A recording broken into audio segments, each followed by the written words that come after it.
সামান্য খালি mobile number change করার জন্য এতবার দৌড়াদৌড়ি করা হলো। হরে কৃষ্ণ বন্ধুরা, তোমার সবাই কেমন রয়েছো? আশা কি সবাই ভীষণ ভালো রয়েছে রে বন্ধুরা। যে সকালবেলার থেকে ব্লগটা স্টার্ট করলাম।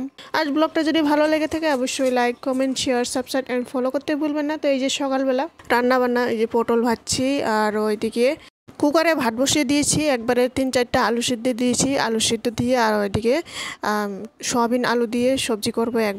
একবারে আলু সিদ্ধ দিয়েছি কুকারের মধ্যে।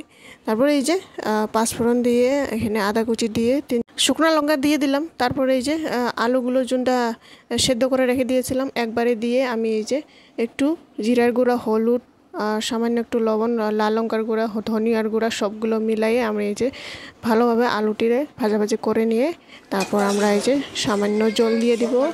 জল দিয়ে তারপর এখানে সয়াবিনগুলো দিয়ে দিই। সয়াবিনগুলো দেওয়ার পর 2 মিনিট ঢাকনা দিয়ে রেখে দেওয়ার পর তারপর এই যে সবজি একেবারে রেডি হয়ে যায়। তারপর এই যে ভাতটি সুন্দর করে বেড়ে দিয়ে দিই। সকালবেলা তো খেয়ে দিয়ে চলে যাবে। পটল ভাজছিলাম, সয়াবিন একটু ভাজা ছিল লেবু দিয়ে। তারপর এই যে সকালের খাওয়া খেয়ে চলে যাবে, ও আমি দিয়ে দিই। ভগবানকে আম দিয়েছি সকালবেলা, চিরা আম দিয়ে, তারপর এই যে দুধ দিয়েছিলাম, দুধ দিয়ে সকালে দিয়ে দিই। তারপরে প্রসাদ পাইয়ে এখন আবার বাজার যেতে হবে। সবজিও নাই, একবারে নিয়ে আসলাম। এই যে তো এই যে ভেন্ডি, পটল, বেগুন আর একটি মূলা একটা নিয়ে আসলাম। তারপর এই যে টমেটো, লাল শাক এগুলাই নিয়ে আসলাম। মরিচ টরিচ ছিল না, আলু। তারপর রান্নাবান্না দুপুরে করলাম না, এক যে ব্যাংকে যাওয়ার দৌড়াদৌড়ি কাম ছিল। তো মোবাইল নাম্বার আমার অ্যাকাউন্টটা লাগে অ্যাক্টিভ নাই, তো তার জন্য মোবাইল নাম্বারটা দেওয়ার জন্য এটাই মানে বারবার দৌড়াদৌড়ি করতেছি। তো অসুবিধা হয়, মোবাইলে দেখা লাগে ব্যালেন্স কোন সময় ইন্স্যুরেন্সের কিবাকিবি করা হয়, তখনই মানে দেখা যায় না। নাম্বারটা না দেওয়া থাকলে তখনই অসুবিধা হয়। তো এই যে ব্যাংকে এসেছি, এসে অনেক ভিড় ছিল, তখন একটু বসে পড়লাম। লাঞ্চ টাইম ছিল, তখন স্যার ছিল না, আধা ঘন্টা মতো একটু বসে পড়েছিলাম। তখন একটু পরে স্যার এসেছে। স্যার আগে ও স্যারকে করলাম আমার কাজটি একে করে দাও। তো যেহেতু উড়ে ঘুম পাতে দিয়ে থুয়ে আমি ব্যাংকে গেছিলাম, তো ওরে নিয়ে আসলাম। মানে একদিকে থাকে না, খুব দিকদার করতো, অসুবিধা হতো আমার। তো তখন দুপুর টাইম ছিল, ওর ঘুমানোর টাইম হয়ে গেছিলো তখন। তো তখনই আমি কাজটা সরে নিয়ে এসে পড়েছিলাম। এসে তারপর এই যে রাত্রে রান্নাবান্না করলাম।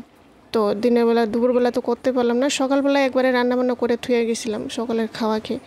আর দুপুরবেলা সারাদিন তো দৌড়াদৌড়ি করলে তো খিদা তো লাগে। এখন ভালো মতো পটল আর পনির, আলু দিয়ে কি করব, রসা করব। তারপর এই যে বেগুন ভাজা করলাম।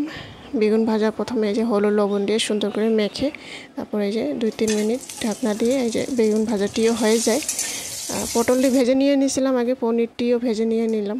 তারপরে এই যে আলুটি প্রথমে ভেজে নিয়ে নিব। তারপর আমরা এই যে সবজিটি একটু পাঁচফোড়ন দিয়েছিলাম।